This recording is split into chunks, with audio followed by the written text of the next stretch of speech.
عشق چیست؟ کی میتواند به این سوال جواب عمیق را دهد؟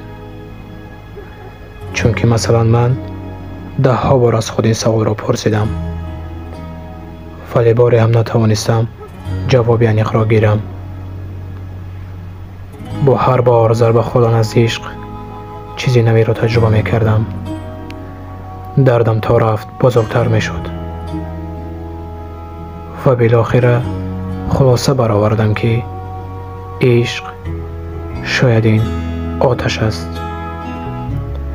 آتشی است که هر یکی ما در آن باره باره می سوزیم. البته آن را نمی توانیم ببینیم، ولی در این آتش باطناً و با تمام وجود می سوزیم.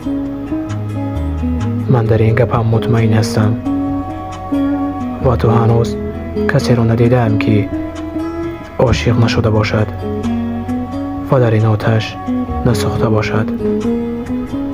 مثلا خودی تو باری عاشق شده ای؟ درد دیده ای؟ از عشق شکست نخورده ای؟ و بگو که در این آتش نسوخته ای؟